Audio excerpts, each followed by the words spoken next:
엄중한 안보 상황 하에서 만전의 대비태세 확립을 위하여 2023년 예비군 훈련 정상적으로 시작됐습니다. 러시아 우크라이나 전쟁에서도 드러났듯이 동원 및 예비 전력 강화, 미래전 승리의 필수 요소입니다. 전시 임무 중심의 훈련을 통한 대비태세 양상은 물론 예비군 훈련 환경과 여건 개선까지. 국방혁신 4.0 추진과 연계한 동원 및 예비 전력 정예와 달성 어떻게 추진해야 할지 들여다보겠습니다. 국방에 대한 모든 것 국방 포커스.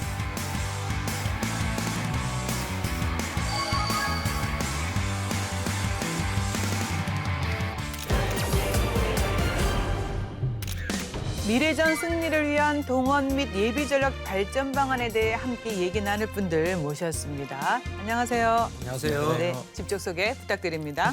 반갑습니다. 한국열린사이버대학교 구원건 교수입니다. 예, 안녕하십니까. 반갑습니다. 국방부 예비전력과장 배용인 대령입니다. 안녕하세요. 한국국방연구원에서 예비전력 분야 관련 연구를 주로 하고 있는 정철호입니다. 지난 3월 2일이죠. 2023년 예비군 훈련이 정상적으로 시작됐습니다. 엄중한 안보 상황에서 정말 반가운 소식이 아닐 수 없는데 과장님 좀 더 말씀 부탁드립니다. 예, 그렇습니다. 올해 예비군 훈련이 3월 2일 날 시작되었습니다. 6회 공군 통합에서 약 292만 명이 훈련 대상입니다. 네.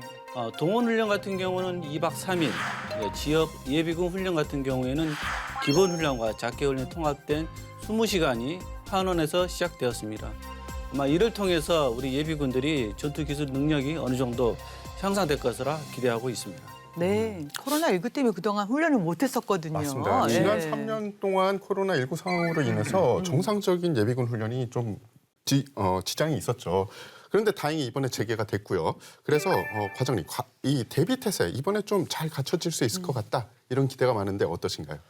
예, 그렇습니다. 코로나로 지난 19년 이후에 3년 동안 어려운 여건 속에서 우리 예비군 훈련을 시작을 했습니다. 그때 그 당시에는 원격 교육 또는 원격 교육과 축소된 소집 훈련이 결합된 혼합형 훈련을 실시했는데 그때는 제대로 된 대비태세가 다소 좀 제한됐습니다.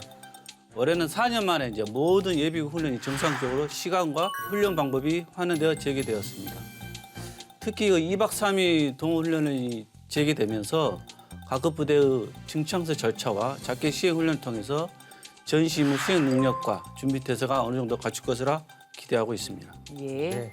이번에 그 러시아와 우크라이나 전쟁을 통해서 이 미래전의 첨단 장비와 더불어서 병력 장비 물자 확보, 정말 이 예비 전력이 전쟁에서 정말 중요하다는 걸 다시 한번 보여주지 않았습니까, 교수님? 예, 맞습니다.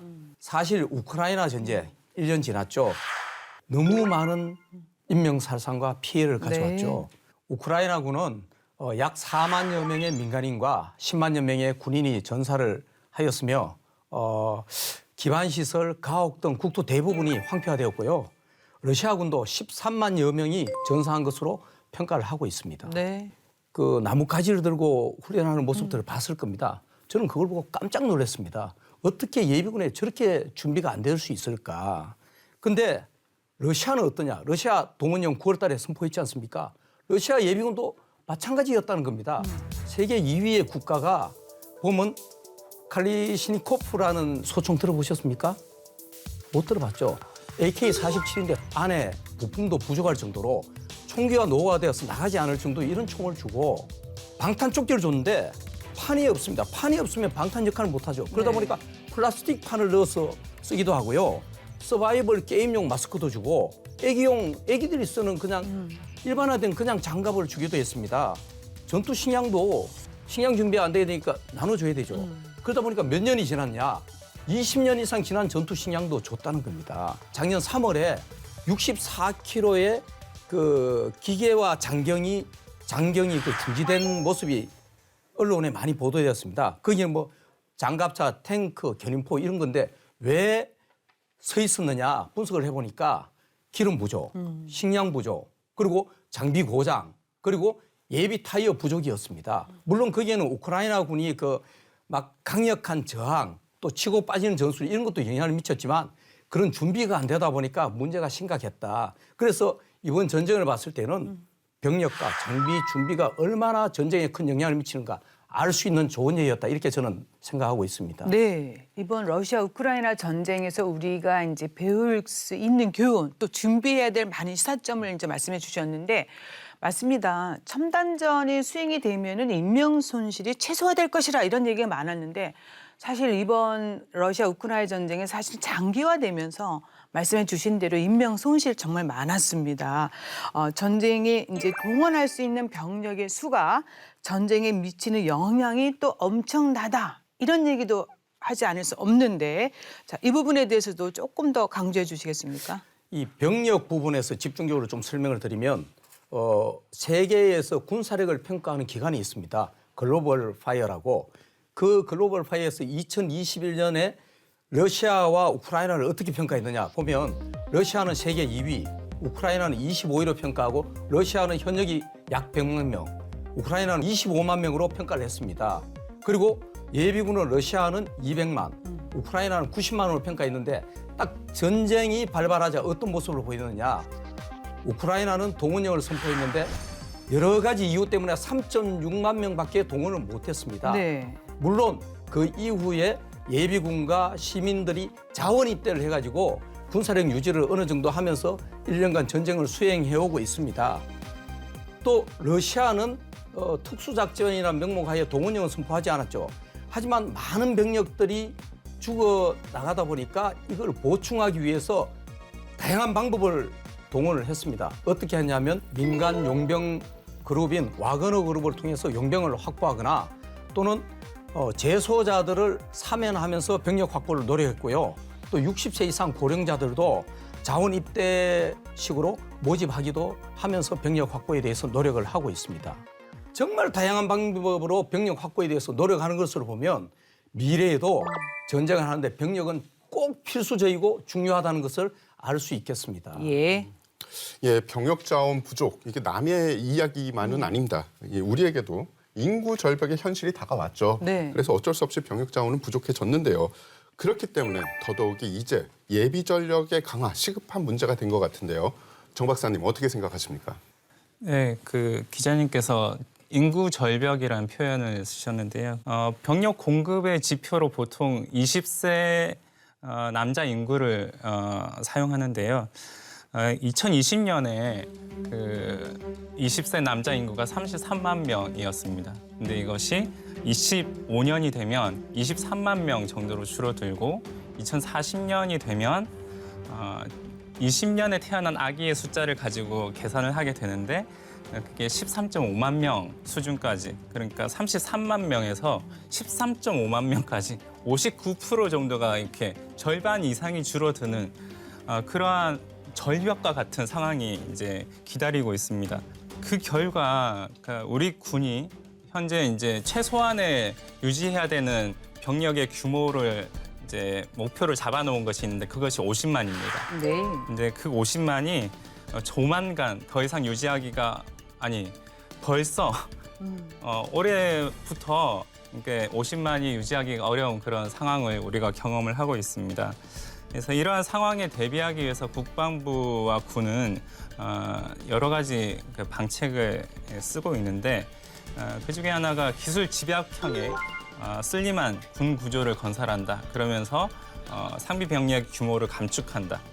그런 것이 하나가 있고 그다음에 대체 복무나 전환 복무 비율을 상당 부분 줄이고 그다음에 여군 비율을 높이고 뭐 그런 것들을 추진하고 있고 또 하나가 비전투 부대에 대해서는 이제 군무원 등의 민간 인력 활용을 확대를 하고 전투 부대에 대해서는 또 예비군으로 이제 보완을 하는 그런 방안을 시행을 하고 있습니다. 인구 급감의 영향이 점점 커지면 커질수록 예비 전력의 역할에 대한 기대치도 점점 커질 수밖에 없다 그렇게 생각이 됩니다. 우리가 직면한 병력 자원 감소 그리고 첨단 과학기술 발전에 대응해서 우리 군이 이제 제2의 창건 수준의 국방혁신 4.0을 추진 중입니다. 이와 연계해서 향후 예비군 규모 그리고 예비군 부대 구조 개선 지금 어떻게 변화가 되고 어떻게 추진하고 있는지 관심을 가지지 않을 수가 없잖아요. 예, 과장님.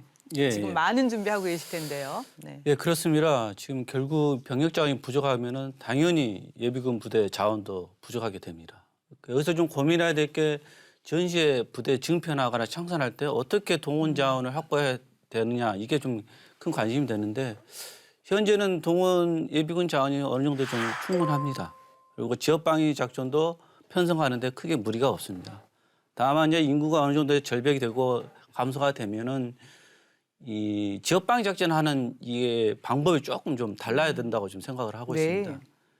현재 우리 지역 방위 작전 같은 경우에는 이게 목진지, 검문소 같은 고정 위주로 이렇게 작전을 수행하고 있는데 이것은 현재의 작전 환경이나 미래 상황에서는 다소 좀 전투적인 효율성이 좀 낮다 이렇게 좀 판단을 하고 있는데 이것을 기존의 예비군 부대 목진지나 이 검문소를 고정 배치하는 것을 기동 타격 부대 형태로 좀 조정할 필요성이 있다 이렇게 좀 판단하고 있습니다. 그래서 그에 맞는 예비군 부대 구조도 좀 개선을 하고 예.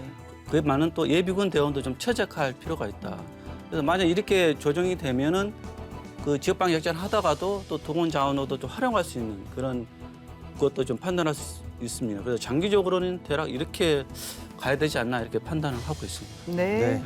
이 러시아와 우크라이나의 전쟁 전개 양상에서 이 동원 및 예비 전력을 구체적으로 들여다보면은 이 러시아가 이 동원령 선포 이후 이 강제 징집을 실시했는데 이 동원이 되지 않았다라고 들었는데 맞습니까, 박사님? 예, 그러니까 작년 9월에 30만 명을 목표로 동원령을 선포해서 동원을 했거든요. 근데 30만 명을 동원하는데 걸린 시간이 한 달이 조금 넘었습니다. 그리고 이 한 달 기간 동안 그 국경 지역에서 그 해외로 빠져나간 남자 청년 인구가 한 30만 명이 된다고 네. 얘기를 들었습니다. 예. 그리고 그 여러 곳곳에서 이 강제 징집에 이제 반대해서 시위가 벌어졌고 또 징집소에서 총격 사건이 벌어지거나 방화가 이어지는 그런 상황도 저희가 목도를 했습니다. 그리고 징집된 대부분의 사람들이 소수민족 출신이라는 그런 논란도 계속 끊이지 않고 이어지고 있고요. 근데 이제 문제는 아직까지 전쟁이 끝나지 않았고 예. 앞으로도 언제 끝날지 모르는 상황에서 이제 일부 외신에 의하면은 조만간 50만 명을 또 추가로 동원할 수 있는 그런 상황이 올 수도 있다. 그런 것을 듣기도 했는데 그렇게 되면 추가적으로 또 뭐 시위가 격화되고 또 이게 징집에 반대하는 그런 움직임이 또 이어질 것이 또 예상이 되고 있습니다. 네. 그렇다면 결과적으로 전시 예비 전력이 전투력을 제대로 발휘하기 위해서는 신속하고 높은 그 동원 응수율이 중요한데요. 이런 부분 우리가 정말 어떻게 해야 될지요? 네, 23년 전시 인력 지원 소요라는 그 국방부 책자가 있는데 거기에 보면은 동원령 선포 후 24시간 이내에 이게 비밀 사항이라서 정확한 수치를 언급하기는 좀 그렇지만 대략 한 40만 명 이상이 24시간 이내에 동원되도록 계획이 되어 있고요. 네. 일주일 이내에 한 60만 명 이상이 동원되도록 계획이 되어 있습니다. 이 계획이 차질 없이 이루어져야 병력 동원된 이 인원들이 어디에 쓰느냐 하면은 간편된 부대의 증창설 그리고 그 손실 보충 이런 데 활용이 될 수가 있습니다. 그래서 병력 동원이 제대로 이루어져야 완편이 되어서 부대가 작전 임무를 전시에 수행을 할 수가 있다라는 것이죠. 네. 그래서 신속하고 높은 동원 응소율이 이런 점에서 중요하다고 할 수가 있겠고요. 참고로 그 응소율 관련해서 좀 말씀을 드리자면 제가 한 19년도에 그 동원 응소율 관련해서 동원 예비군 대상으로 설문조사를 한 적이 있었거든요. 네. 그때 상당히 높은 수준의 응소율을 응답을 받았습니다. 한 80% 이상, 90% 가까이 전시가 되면 내가 응소를 하겠다라고 응답을 했습니다. 같은 해에 또 다른 연구가 있었는데 이것은 제가 한 것은 아니고 빅데이터를 이용한 시뮬레이션 기반의 동원 응소율에 관한 연구였는데 그 연구에 의하면은 지역에 따라서 좀 편차가 있지만 동원이 잘 되는 지역에서는 한 84%, 좀 못 되는 지역에서는 한 58% 정도다 이렇게 했습니다. 그래서 제 연구와 그 연구를 같이 고려를 하면은 대략 한 50에서 70% 정도가 실제적으로 응소가 될 것이다라고 예상을 할 수가 있겠습니다. 네, 근데 저는 걱정이 되는 게 저 자신이 전쟁터를 가봤지만 전쟁이 벌어지면 이게 혼란과 혼돈의 연속이거든요. 그래서 조금이라도 더 이 효율적인 동원을 위해서라면은 예비군 관리 시스템을 좀 단순화하고 동원 지정도 즉각 응소가 가능하도록 편리성을 높이는 이런 노력이 필요할 것 같은데 과장님 어떻게 생각하십니까? 예, 그렇습니다. 예, 전시가 되면은 100% 다 못 들어옵니다. 그래서 저희가 평상시에 110% 정도 동원을 이렇게 지정을 해줍니다. 그리고 그 소집 부대별로 체계 지역에 거주한 인원들을 우선적으로 또 지정을 하고 또 국지 도발이나 전시 초기 상황에서 급박하게 와야 되는 그런 긴급 동원, 예를 들면 이제 부분 동원 소요에 대해서 우선적으로 별도로 좀 관리를 좀 하고 있고 그렇게 준비 태세는 어느 정도 갖췄다고 또 생각을 하고 있습니다. 좀 전에 이제 우리 그 박사님께서 말씀하셨지만 실제로 예비군들이 정말 응소를 잘합니다. 그걸 좀 더 뒷받침할 수 있는 그런 제도로서 과거에는 이제 동원 지정이 되면 그 예비군들한테 우편으로 갔습니다.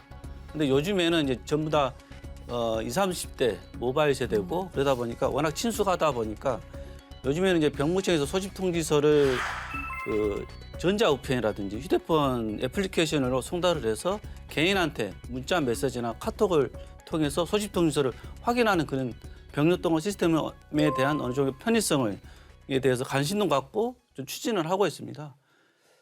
작년 10월에 저희 충무훈련을 저쪽 그 경남 대구 지역에서 일부 이 모바일 고지 훈련을 실시를 했었습니다. 네. 그 당시에는 그게 뭐냐면 이제 알림톡을 이용해가지고 개인한테 이제 메시지가 가는 건데 거기에는 소집 부대가 어디다, 소집 부대가 어디다, 소집 절차는 이렇게 된다. 네. 동원 응수의 의지가 있냐 이런 것을 이제 확인하는 그런 사항이었는데 실제로 거기서 데이터를 보니까 한 82% 이상 굉장히 많이 우리 예비군들이 확인도 했고 응수 의지를 좀 밝혔습니다. 향후에도 이제 국방부는 계속해서 병무청하고 협조를 해서 정말 전쟁이 발생되면 즉각 응수할 수 있는 여러 가지 방법을 좀 강구를 하고 있습니다. 예. 네. 이 예비 전력 정예화를 위해 현재 운영 중인 비상근 예비군 복무제도 이거 발전시킬 방안이 좀 필요하다 생각되는데 어떻습니까, 교수님? 혹시 비상근 예비군 제도 제대로 아십니까? 자세히는 잘 모르겠습니다. 그렇죠. 예비군이 능력 발휘하기 위해서는 적정치에 훈련을 해야 되는데 훈련 시간이 너무 짧습니다. 전 예비군을 훈련 시간을 늘리기는 사실 여러 가지 여건 때문에 제한이 되는데 일부 예비군, 즉 동원 준비 태세를 위해서 꼭 필요한 핵심직이라든가 또는 주특기, 일부 주특기는 시간이 더 필요합니다. 그런 예비군들만 뽑아서 훈련을 증가시키고 동원 준비를 이렇게 더 할 수 있도록 만든 제도가 비상근 예비군 제도입니다. 사실 이걸 시험하면서 여러 가지 이야기들이 많다 보니까 내 외부 평가도 해보았습니다. 군내 평가 기관과 군의 평가 기관을 했는데 아주 성과가 있다고 나오고요. 현역들도 봤을 때 아주 효과 있다 이렇게 이야기를 많이 합니다. 근데 이제 성공하기 위해서는 몇 가지 부분이 있는데 첫째, 훈련을 잘해서 가시적인 효과가 나야 됩니다. 그래야 보람도 느끼고요. 국민도 인정을 합니다. 두 번째는 이 제도가 확대되기 위해서는 여러 부대에 시험을 해봐서 아주 좋다는 인식을 받아들이도록 해야 됩니다. 그리고 세 번째는 이 하는 사람들도 인센티브라든가 이런 여러 가지를 줌으로써 왔을 때 성과를 느끼면서 또 개인에게 도움된다는 걸 느낄 수 있도록 해주어야만이 이 제도가 발전될 것입니다. 예. 저는 이 제도가 정말 미래를 위해서 꼭 필요한 제도라고 생각을 하고 있습니다. 네. 저도 교수님 설명에 정말 공감하고요. 시청자 여러분들도 많이 공감할 겁니다. 비상근 예비군 운영 확대, 이거는 어떻게 되는 겁니까? 2014년도에 최초로 79명으로 시작을 했습니다. 그래서 그때 잠깐 효과를 보다가 어느 정도 매년 조금씩 이렇게 확대를 하면서 결국은 이제 국회에서도 어느 정도 관심을 가져서 2021년 12월 달에 이제 예비군법, 병력법에 법을 좀 개정을 해서 법적인 근거도 좀 마련을 했습니다. 그리고 작년에 또 64단에서 장기 비상금 180일 동안 실시하는 장기 비상금 50명을 시험 운영을 했는데 그걸 또 분석을 해보니까 부대 지휘관들에게는 만족도라든지 전투 준비 시간이 어느 정도 단축이 잘 된다. 그리고 부대 관리 측면에서도 상당히 효과가 있다 하고 어느 정도 좀 입증이 됐습니다. 그래서 이게 이제 올해는 이제 단기 비상근이 한 4,300명, 장기 비상 한 100명 정도 지금 운영을 하고 있는데 25년까지는 한 5,000명까지 늘리고 장기적으로 한 10,000명까지 늘리려고 지금 고민을 하고 있습니다. 예, 전시의 예비 전력이 승리를 견인하기 위해서는 평시에 실전적인 교육 훈련이 중요할 것 같은데요. 우리가 현재 훈련하는 시간 어떻게 보면 1년에 3일 아닙니까? 교수님, 다른 나라와 비교하면은 어느 정도인 건가요? 예, 우리나라 예비군은 8년간 편성합니다. 하지만 훈련은 6년간 시킵니다. 그중에 1에서 4년 차까지는 현역 부대의 정창설에 도움되는 동훈훈련과 동원 미참자 훈련, 동미참 훈련을 시키고요. 5, 6년 차 2년간은 지역 방위 작전에 도움되는 기본 훈련, 작계 훈련, 소집 점검 훈련을 합니다. 다른 나라는 대만은 30일, 미국은 38일, 북한은 40일, 이스라엘은 55일로 세계에서 이렇게 평가를 하고 있습니다. 우리나라는 3일이죠. 비교해도 너무 짧습니다. 그리고 훈련 내용도 시간이 짧다 보니까 발전된 것보다는 현역됐던 것을 반복하는 훈련에서 수준이 끝납니다. 그러다 보니까 이렇게 짧은 훈련 시간과 단순한 훈련 또 형평성이 균등한 훈련 이런 것들이 전투력 발휘에 많은 제한을 주고 있습니다. 사실 우리 예비군은요 현역 복무 경험이 있기 때문에 세계 그 어느 나라보다 강합니다. 제대로 된 훈련을 통해서 이 예비 전력 정예화 추진해야 되지 않을까 생각이 드는데요. 예, 그렇습니다. 말씀하신 것처럼 우리나라 예비군들은 다 현역 복무를 경험을 했고 충분히 그 전투적인 기술 숙달은 됐다고 판단하고 있습니다. 단지 이 한정된 시간 동안에 어떻게 하면 이러한 전투력을 계속 유지할 것인가가 문제가 되는데 저희는 이제 그걸 조금 더 고민해서 나왔던 게 이제 과학화 예비군 훈련대입니다. 이것을 지금 계획하고 시행하고 현재 활용을 하고 있습니다. 또한 이제 2박 3일 동안 하는 동원 훈련 때도 하는 그 동원 훈련장은 어느 정도 좀 노후화돼 있어서 이것도 좀 과학화를 좀 추진을 하고 있고 좀 전에 말씀드렸던 비상근 예비군이 말 그대로 핵심 인력입니다. 이것도 계속 운영을 하고 있습니다. 그거 외에 이제 기타 일반 예비군들은 과학화된 훈련장에서 훈련하게 되면은 어느 정도 우리 예비군들의 전투력 수준이 향상되지 않을까 생각을 하고 있습니다. 예.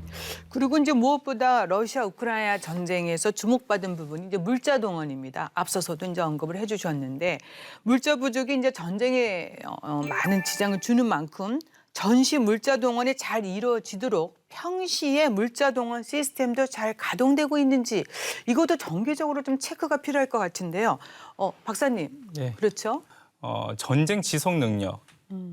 이것을 위해서는 병력 동원도 중요하지만 물자 동원도 중요하고 그래서 평시에 그 물자 동원이 제대로 이루어지고 있는지 그런 점에서 체크가 필요한데 사실 저희도 동원 예비군 분야에 연구를 많이 하고 있지만 물자 동원에 대해서는 조금 그런 면에서 좀 소홀한 부분도 있고 또 그 실무 부서에서도 그런 부분에서 좀 더 관심을 기울여야 되지 않나 그렇게 생각을 하고 있습니다. 네. 예, 박사님이 말씀해 주신 대로 예비 전력 정예화를 위해서는 물적 지원을 하는 수준이 굉장히 중요할 것 같습니다. 특히 이 4차 산업혁명 시대고 그리고 첨단 과학기술 발전에 발맞춰서 더더욱 중요하다고 생각을 하는데 과장님 어떻게 생각하십니까? 우선적으로 동원 위주 부대의 물자와 그다음에 무기 체계 개선을 좀 두고 있는데 동원 위주 부대의 노후 물자는 한 26년도까지 어느 정도 좀 확보하려고 계획을 하고 있고 네. 핵심 무기 체계는 25년까지 구비를 목표로 좀 추진을 하고 있습니다.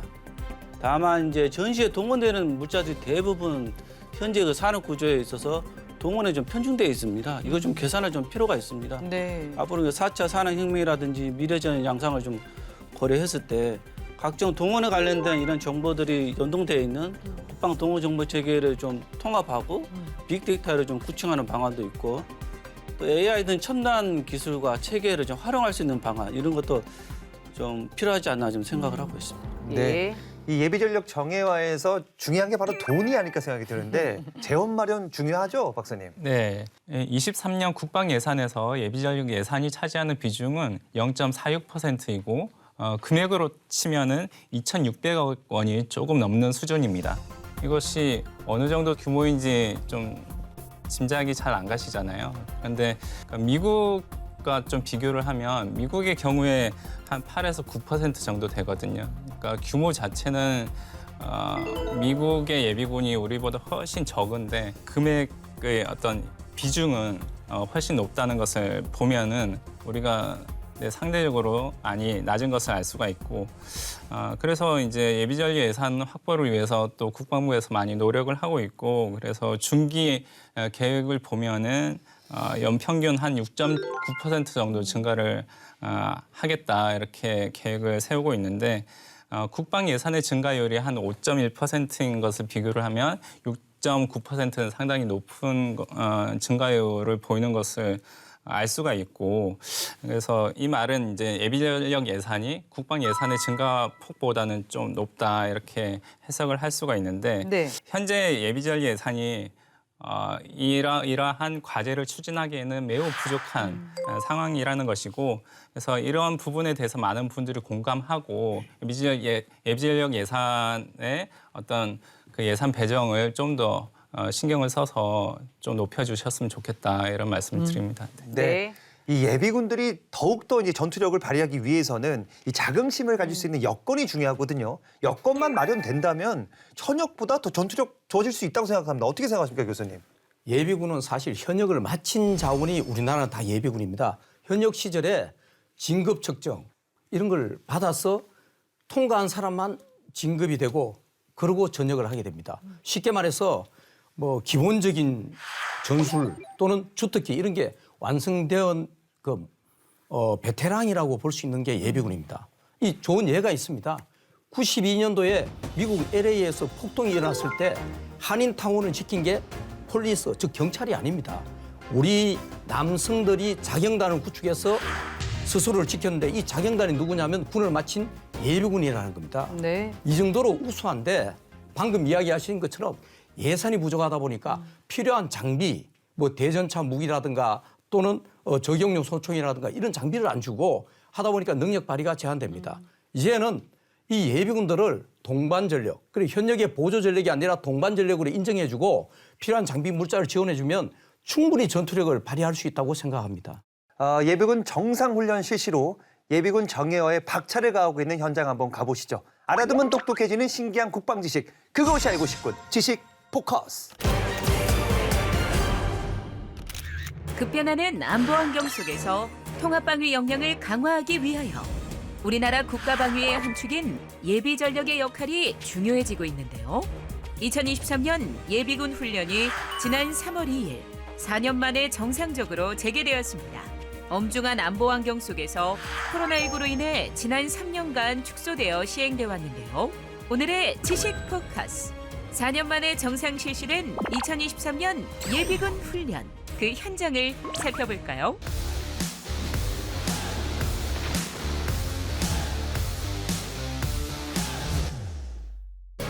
지난 3월 2일 전국 12개 훈련장에서 4,760명의 예비군을 대상으로 동시 진행된 2023년 첫 예비군 훈련 현장. 4년 만에 정상적으로 시행된 예비군 훈련인 만큼 훈련 현장은 활기찬 모습을 보였는데요. 각 훈련 현장에는 국방부 예비전력과장, 육군 동원참모부장, 각 부대 지휘관들도 동참식으로 현장을 함께하는가 하면 각 부대 군악대가 첫 입소하는 예비군들을 반기기도 했습니다. 코로나19로 인해 지난 2020년과 2021년은 원격 교육을, 2022년은 소집훈련 1일과 원격 교육 1일로 진행하는 혼합형 예비군 훈련을 진행했었는데요. 그동안 코로나 팬데믹 사태로 인해 예비군 훈련을 축소 진행했던 만큼 아직 끝나지 않은 코로나19를 예방하기 위한 조치들도 눈에 띕니다. 병력이 밀집하는 실내에서는 마스크 착용이 강력히 권고되었고, 건강 이상자나 검사 희망자는 입소 전 신속 항원 검사를 받을 수 있도록 조치가 취해졌습니다. 1968년 4월 1일 창설 이후 올해로 창설 55주년을 맞이한 273만 예비군들은 90여 회의 전투 현장과 40여 회의 재난 현장, 코로나 대응의 최전선에서 활약해왔는데요. 이에 더해 최근 러시아 우크라이나 전쟁에서의 예비군의 활약상이 전쟁의 향방에 영향을 미칠 만큼 두드러지면서 예비 전력의 중요성이 더욱 강조되고 있습니다. 특히 미중 경쟁과 더불어 북한의 도발이 계속되고 있는 엄중한 안보 상황 속에서 인구 절벽으로 인한 상비 전력의 감소가 불가피하다는 점을 종합해 볼 때 예비군의 중요성은 보다 더 커지고 있는데요. 이처럼 예비군의 중요성이 부각되고 있는 상황에서 실전적인 예비군 훈련이 중요한 과제로 떠오르고 있습니다. 이를 위해 국방부는 상시 전투력 발휘가 가능한 비상근 예비군 제도를 확대해 운영하고 있습니다. 4차 산업혁명 시대 스마트 예비군 훈련 관리 체계가 포함된 과학화 예비군 훈련장 건설도 빠르게 추진해 가고 있는데요. 현재 17개소가 개소되었고 올해 6개소를 추가 개소할 예정입니다. 동원훈련장의 과학화도 추진하는데요. 당장 올해는 지역 예비군의 45%인 63만 명이 과학화 예비군 훈련장에서 훈련을 받게 됩니다. 앞으로 AI와 시뮬레이트, 메타버스 등의 최첨단 기술을 활용한 훈련장으로 더욱 발전되길 기대합니다. 한반도의 평화를 지키기 위하여 전시의 실효성 있는 전력을 발휘하는 정예 예비군을 양성하기 위한 첨단화된 예비군 훈련 필수입니다.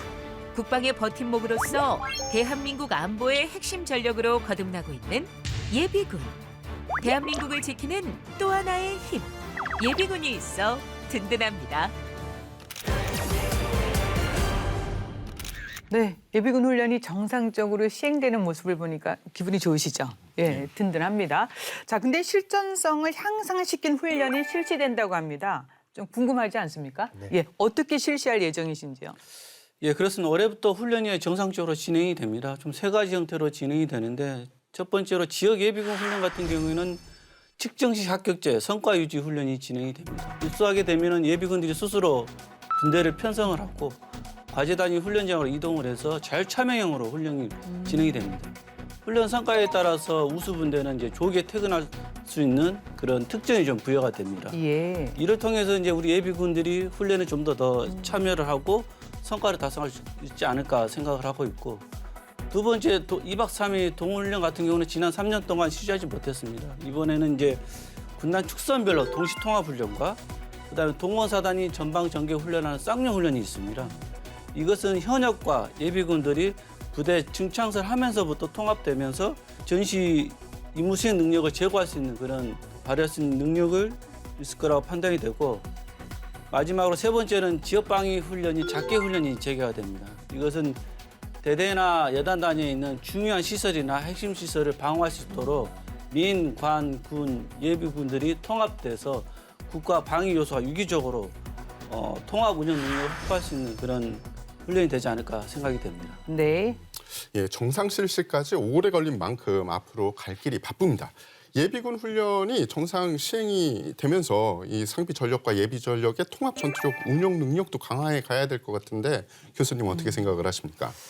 예, 통합 전투 능력 강화 이 되게 중요합니다. 제가 우크라이나 전쟁에서 한번 분석을 하면서 뽑아봤습니다. 우크라이나 군이 예비군 훈련시키면서 아주 잘했다고 보는 게 세 가지입니다. 2014년 돈바스 전쟁 이후에 미군 나토군을 포함해서 연합훈련을 실시했습니다. 여기에 예비군을 포함을 시켰습니다. 네. 그 연합훈련에 현역과 예비군이 같이 했다는 거죠. 두 번째는 민간 IT 기술자들을 불러서 현역과 예비군 같이 드론을 이용한 그러니까 표적을 획득하고 화력을 운용하는 또 정보를 획득하는 이런 기술적을 4차 산업혁명한 혁명 기술을 이용한 전쟁을 같이 준비했다는 거죠. 세 번째는 21년 말부터 토요일마다 실지형, 전쟁을 할 수 있는 실지형에서 공격, 방어, 기습전, 시가의 전투를 같이 연습했다는 겁니다. 그래서 이번 전쟁의 결과로는 치고 빠지는 기습전이라든가 러시아군을 당황케 하는 각종 기술들이 이런 훈련의 결과로 나왔다 하는 것을 알 수 있습니다. 예. 저희들 예비군들도 군단 단위 축선별 동원 훈련이라든가 또는 대규모 동시 동원 훈련, 또 KCTC에서 통합 훈련 이런 것을 통해서 현역과 예비군이 통합해서 훈련을 한다면 아마 유사시에 큰 능력을 발휘할 수 있을 것이라 생각합니다. 이 코로나가 아직 안 끝났거든요. 예비군 훈련할 때 염두하고 계시죠? 예, 그렇습니다. 어느 정도 그 정부에서 방역 지침이 완화돼서 어느 정도 안정됐다고 판단을 하고 있지만은 이 예비군 훈련은 불특정 다수가 모이는 장소입니다. 그러다 보니 어느 정도 방역 대책은 좀 필요가 합니다. 그 출퇴근시로 진행되고 있는 지역 예비군 훈련 같은 경우는 입소 시에 개인별로 건강 문진표를 좀 작성을 하고 의무 요원들 그 일일이 좀 확인하면서 이상 있는 인원이나 또는 희망지에 한해서 신속 항원 검사를 실시를 합니다. 그 결과 만약 양성이 되면 그냥 기가 조치를 하고 또 취약 장소인 식당에서 식사를 할 때 기존의 칸막이는 그대로 계속 유지를 합니다. 마스크 같은 경우에는 실외 같은 경우는 자율적으로 이제 하게 하고 실내 같은 경우는 강력 공고를 좀 조치를 하고 있습니다. 두 번째는 그 수경이 필요한 2박 3일 동원 훈련이 있습니다. 이거는 좀 더 강한 좀 조치가 좀 필요하다고 저희는 판단을 하고 있습니다. 그래서 입소하게 되면 모든 예비군들이 전원 다 신속 항원 검사를 실시를 합니다. 그래서 검사 결과 음성이 나면 정상적으로 훈련을 이제 진행을 하고 진행간에도 어느 정도 이상이 있거나 희망지에 한해서 또 검사를 하게 됩니다. 5월 달쯤에 이제 실내 마스크 단계가 2단계로 좀 하향된다고 제가 들었는데 그에 맞춰서 저희 예비군 훈련도 판단을 해서 좀 조치할 계획입니다. 네. 그런데 이제 침상형 생활관의 경우 이제 다닥다닥 붙어 있다 보니까 예. 걱정이 안 될 수가 없어요. 이런 거 관련해서는 어떤 대책을 지금 마련하고 계신지요? 예, 그렇습니다. 이게 침대형 그 생활관 같은 경우는 어느 정도 개인적인 공간 확보가 돼 있어서 좀 괜찮다고 저희는 판단을 하고 있는데 이제 침상형이 문제입니다. 네. 침상형 생활관 같은 경우는 지금 우리 국방부 예하 동호훈련장이 한 73%가 이게 침상형 훈련장으로 되어 있습니다. 그러다 보니까 예비군들이 입소와서 심리적으로 약간 좀 불안감을 네. 느끼기 때문에 제 입장에서는 조금 더 완화하는 방향으로 생활관 이게 밀집도를 한 50에서 한 70% 수준까지 좀 완화를 하고 있습니다. 이게 전시 인문학 수용 계획에 보면은 그 부대별로 이렇게 강당이라든지 가용 건물을 이용을 해서 추가적으로 수용 장소를 활용하도록 저희가 좀 조치를 취했고 지침을 좀 하달을 해줬습니다. 실제로 이제 전시 상황이 되면은 예비군이 들어오게 되면 무조건 뭐 생활관에서만 자는 게 아니고 필요하면 학교 가는 건물도 사용해야 되고 네. 텐트도 쳐야 되고 하는 거기 때문에 이번에 대한 이 조치는 아마 실전 상황에 부합되는 조치가 아닐까 생각을 하고 있습니다. 네. 어쨌든 우리 군이 예비군 훈련 환경이라든가 여건 개선을 위해서 많은 노력을 해오고 있습니다. 이번에 동원 훈련 보상비가 크게 인상이 되었습니다. 반가운 소식인데 또. 자, 좀 더 부연 설명해 주시겠습니까? 네, 그렇습니다. 과거에는 뭐 애국페이, 열정페이라는 것, 이것을 요구를 했습니다. 우리 젊은 친구들한테. 그러나 요즘에는 이제 현역 봉급도 상당히 많이 인상이 됐고 그에 따라서 우리 동원 예비군 보상비도 상당히 많이 인상이 됐습니다. 작년에 6만 2천 원이었는데 올해 이제 8만 2천 원까지 무려 한 32%가 인상이 됐고 앞으로도 지속적으로 인상할 계획입니다. 네. 저는 말이죠. 예비군 훈련 가면은 옛날 장비들이 나오거든요. 현역 때 사용했던 장비가 좀 나왔으면 좋겠습니다, 교수님. 네. 저도 그 부분이 가장 안타깝게 생각합니다. 우리나라 장비의 전력화 방식에는 현역은 최첨단 장비, 그것이 이제 노후화되면 예비군 장비, 그러고도 못 쓰면 도태시키는데 그러다 보니까 현역 때 숙달했던 그 실력을 예비군 되면 발휘할 수가 없습니다. 새로운 장비를 배워서 새로 시작하는 모습입니다. 이게 왜 그러냐면 좀 전에 설명드렸듯이 예산 부족 때문입니다. 그래서 제가 한번 시험을 해봤습니다. 포병 장비를 가지고 해봤는데 현역 때는 K9 자주포를 씁니다.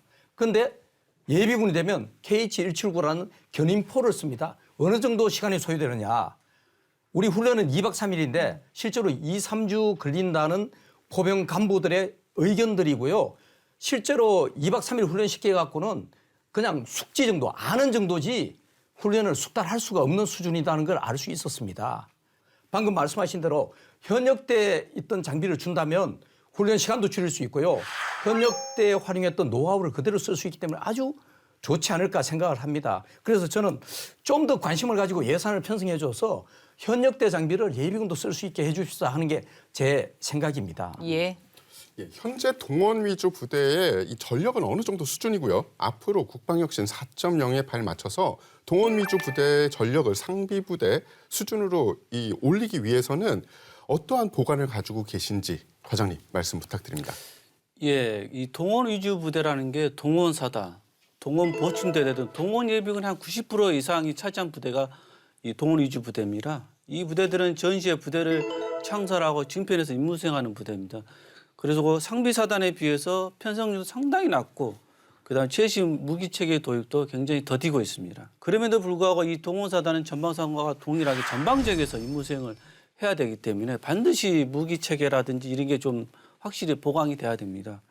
그래서 저희 국방부에서는 동원사단의 보병여단 전력을 25년까지 이제 그 보강을 할 계획을 가지고 있고 특히 임무 수행에 반드시 필요한 핵심 무기 체계 한 30종이 있습니다. 예를 들면 지휘통신 체계, 소대급의 통신 장비, 감시 장비 뭐 이런 것들이 되어 있는데 이게 한 21년부터 진행이 쭉 와서 작년에 이제 동호사단의 한 개 여단식은 어느 정도 완료가 됐습니다. 그래서 앞으로 25년까지 나머지 동호사단의 예하부대까지 완료할 계획입니다. 네, 그렇군요. 짧은 시간 훈련을 하더라도 이제 최대 효과를 거둘 수 있어야 합니다.